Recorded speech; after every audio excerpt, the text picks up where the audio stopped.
ಮಾಜಿ ಸಚಿವ H D. ರೇವಣ್ಣಗೆ lookout notice ಅನ್ನ ನಿನ್ನೆಯಷ್ಟೇ ಜಾರಿಗೊಳಿಸಲಾಗಿದೆ. ಕಾರಣ ಮೂರು ನೋಟಿಸ್ ಕೊಟ್ಟರೂ ಕೂಡ ವಿಚಾರಣೆಗೆ ಎಸ್ಐಟಿ ಮುಂದೆ ಅವರು ಹಾಜರಾಗಿಲ್ಲ, ತಲೆಮರೆಸಿಕೊಂಡಿದ್ದಾರೆ. ಈ ಹಿನ್ನೆಲೆಯಲ್ಲಿ ದೇಶ ಬಿಟ್ಟು ಹೋಗುವಂತಹ ಸಾಧ್ಯತೆ ಕೂಡ ಇದೆ. ಹಾಗಾಗಿ ಲುಕೌಟ್ ನೋಟಿಸ್ ಜಾರಿ ಮಾಡಲಾಗಿದೆ.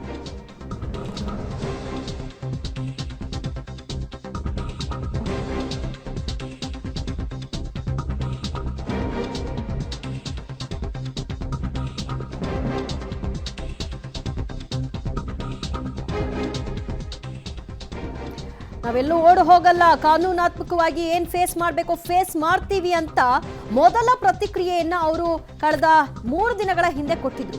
ಅದಾದ ನಂತರದಲ್ಲಿ ಅವರು ಎಲ್ಲಿಯೂ ಕೂಡ ಪತ್ತೆ ಇಲ್ಲ. ಎಚ್.ಡಿ. ರೇವಣ್ಣ ಅವರು ವಿಚಾರಣೆಗೆ ಗೈರಾಗ್ತಾ ಇದ್ದಾರೆ. 3 ನೋಟಿಸ್ ಅನ್ನ ಕೊಟ್ಟರು ಕೂಡ ಯಾವುದೇ ರೀತಿಯ ರೆಸ್ಪಾನ್ಸ್ ಅವರಿಂದ ಸಿಗ್ತಾ ಇಲ್ಲ. ಈ ಬೆನ್ನಲ್ಲೇ ಅವರಿಗೆ ಲುಕೌಟ್ ನೋಟಿಸ್ ಅನ್ನ ಕೂಡ ಕೊಡಲಾಗಿದೆ. ಕಾರಣ ಪುತ್ರನಂತೆ ರೇವಣ್ಣ ಅವರು ಕೂಡ ತಲೆಮರೆಸಿಕೊಳ್ಳಬಹುದಾದ ಸಾಧ್ಯತೆ, ವಿದೇಶಕ್ಕೆ ಹೋಗಬಹುದಾದಂತಹ ಸಾಧ್ಯತೆ, ಕಾರಣ ಬಂಧನ ಭೀತಿ. ಈ ಬಗ್ಗೆ ಮತ್ತಷ್ಟು ಮಾಹಿತಿ ಕೊಡ್ತಾರೆ ನಮ್ಮ ಪ್ರತಿನಿಧಿ ಮುರಳೀಧರ್. ರೇವಣ್ಣ ಅವರಿಗೆ ಬಂಧನ ಭೀತಿ ಇರೋದಂತೂ ಸತ್ಯ. ಈ ಹಿನ್ನೆಲೆಯಲ್ಲಿ ಅವರು ವಿದೇಶಕ್ಕೆ ಹಾರುವಂತಹ ಸಾಧ್ಯತೆಗಳು ಹೆಚ್ಚಿದೆಯಾ? ಆ ಕಾರಣದಿಂದಾಗಿ ಅಲರ್ಟ್ ಆಗಿ ಲುಕೌಟ್ ನೋಟಿಸ್ ಕೊಟ್ಟಿದ್ದಾರಾ? ಸೊ ಈಗ ನೆಕ್ಸ್ಟ್ ಎಸ್ಐಟಿಗೆ ಇರುವಂತಹ ಆಪ್ಷನ್ ಏನು, ರೇವಣ್ಣ ಅವ್ರಿಗಿರುವಂತಹ ಆಪ್ಷನ್ ಏನು?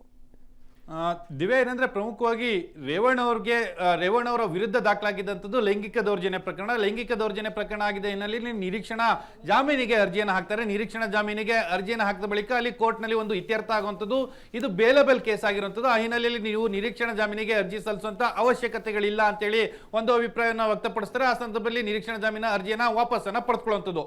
ಅದಾದ ಬಳಿಕ ಕಿಡ್ನಾಪ್ ಪ್ರಕರಣದಲ್ಲಿ ಅಂದ್ರೆ ಕೇರ್ನಗರದಲ್ಲಿ ದಾಖಲಾಗಿದ್ದಂಥ ಕಿಡ್ನಾಪ್ ಪ್ರಕರಣ ಇತ್ತು. ಅದರಲ್ಲಿ A2 ಆರೋಪಿ ಸತೀಶ್ ಬಾಬು ಅವರನ್ನ ಈಗಾಗಲೇ ಬಂಧನಕ್ಕೊಳಪಡಿಸಿದ್ರೆ, ನ್ಯಾಯಾಂಗ ಬಂಧನಕ್ಕೆ ಕೊಟ್ಟಿದ್ದಾರೆ. ಆದ್ರೆ ಇದುವರೆಗೂ ಕೂಡ ಮೊದಲನೇ ಪ್ರಕರಣದಲ್ಲೇ ವಿಚಾರಣೆಗೆ ಹಾಜರಾಗ್ತಾ ಇಲ್ಲ ರೇವಣ್ಣ ಅವರು.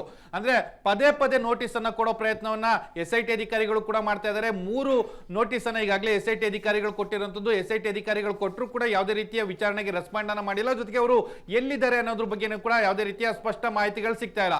ಆ ಹಿನ್ನೆಲೆಯಲ್ಲಿ SIT ಅಧಿಕಾರಿಗಳಿಗೆ ಒಂದು ಅನುಮಾನ ಮನೆ ಮಾಡಿರುವಂತದ್ದು, ಅವರು ರಾಜ್ಯ ಅಥವಾ ದೇಶವನ್ನು ಬಿಟ್ಟು ಹೋಗುವ ಒಂದು ಪ್ರಯತ್ನಗಳನ್ನ ಮಾಡುವಂತ ಸಾಧ್ಯತೆಗಳಿದಾವೆ. ಆ ಹಿನ್ನೆಲೆಯಲ್ಲಿ ಅದು ಅವರ ವಿರುದ್ಧ ಲುಕೌಟ್ ನೋಟಿಸ್ ಅನ್ನ ಜಾರಿ ಮಾಡಿದ್ದಾರೆ. ಅಂದ್ರೆ ಅದು ಡೊಮೆಸ್ಟಿಕ್ ಫ್ಲೈಟ್ ನ ಮೂಲಕ ಇನ್ನೊಂದು ರಾಜ್ಯಕ್ಕೆ ಹೋದ್ರೂ ಕೂಡ ತಕ್ಷಣವೇ ಅವರನ್ನ ಸೆಕ್ಯೂರ್ ಮಾಡುವಂತ ಒಂದು ಕೆಲಸ, ಅಥವಾ ಈ ದೇಶದಿಂದ ಮತ್ತೊಂದು ದೇಶಕ್ಕೆ ಇನ್ನೂ ಹೋಗುವಂತ ಪ್ರಯತ್ನವನ್ನ ಮಾಡಿದ್ರೆ ಅಲ್ಲೂ ಕೂಡ ಸೆಕ್ಯೂರ್ ಮಾಡುವಂತ ಕೆಲಸವನ್ನ ಮಾಡಲಿಕ್ಕೆ ಲುಕೌಟ್ ನೋಟಿಸ್ ಅನ್ನ ಈಗ ಜಾರಿಯನ್ನ ಮಾಡಿರುವಂತದ್ದು. ಈಗಿರೋ ಮಾಹಿತಿ ಪ್ರಕಾರ ರೇವಣ್ಣ ಅವರು ಬೇರೆ ಜಾಗಗಳಲ್ಲಿ ತಂಗ್ತಾ ಇರುವಂತದ್ದು, ಜೊತೆಗೆ ಬೇರೆ ರಾಜ್ಯಗಳಿಗೂ ಹೋಗ್ತಾ ಇದ್ದಾರೆ ಅನ್ನೋದ್ರ ಬಗ್ಗೆ ಕೂಡ ಮಾಹಿತಿಗಳು ಸಿಗ್ತಾ ಇದಾವೆ. ಆ ಹಿನ್ನೆಲೆಯಲ್ಲಿ SIT ಅಧಿಕಾರಿಗಳು ಅವರ ಬಗ್ಗೆ ಮಾಹಿತಿಯನ್ನ ಕಲೆ ಹಾಕ್ಲಿಕ್ಕೆ, ಅವರ ಬಗ್ಗೆ ಸುಳಿವನ್ನ ತಿಳ್ಕೊಳ್ಳೋಕೆ ಸಾಕಷ್ಟು ಪ್ರಯತ್ನಗಳನ್ನ ಮಾಡ್ತಾ ಇದ್ದಾರೆ. ಆದ್ರೆ ದೇಶವನ್ನ ಬಿಟ್ಟು ಅಥವಾ ರಾಜ್ಯವನ್ನ ಬಿಟ್ಟು ಹೋಗೋ ಪ್ರಯತ್ನಗಳೇನಾದ್ರೂ ಆದ್ರೆ ತಕ್ಷಣ ಅವರನ್ನ ಬಂಧನಕ್ಕೊಳಪಡಿಸೋದಕ್ಕೋಸ್ಕರ ಈ ಲುಕೌಟ್ ನೋಟಿಸ್ ಅನ್ನ ಜಾರಿ ಮಾಡಿರುವಂತದ್ದು. ಯಾಕಂದ್ರೆ ಪ್ರಜ್ವಲ್ ರೇವಣ್ಣ ಈಗಾಗಲೇ ಸಿಗ್ತಾ ಇಲ್ಲ ಪೊಲೀಸರ ಕೈಗೆ. SIT ಅಧಿಕಾರಿಗಳು ಸಾಕಷ್ಟು ಪ್ರಯತ್ನಗಳನ್ನ ಮಾಡ್ತಾ ಇದ್ದಾರೆ. ಅದೇ ರೀತಿಯಲ್ಲಿ ರೇವಣ್ಣ ಅವರು ಕೂಡ ಆಗ್ಬಿಟ್ರೆ ಅವರನ್ನು ಹುಡುಕ್ಲಿಕ್ಕೆ ಸಾಕಷ್ಟು ಕಷ್ಟ ಆಗುತ್ತೆ ಅಂತೇಳಿ ಈ ಕ್ರಮವನ್ನ ತೆಗೆದುಕೊಂಡಿರುವಂತದ್ದು. ದಿವ್ಯಾ, ಫೈನ್. ಮುರಳಿ ಸಂಪರ್ಕದಲ್ಲಿರಿ, ಮತ್ತಷ್ಟು ಮಾಹಿತಿಯನ್ನ ನಿಮ್ಮಿಂದ ಪಡ್ಕೊಳ್ತೀವಿ.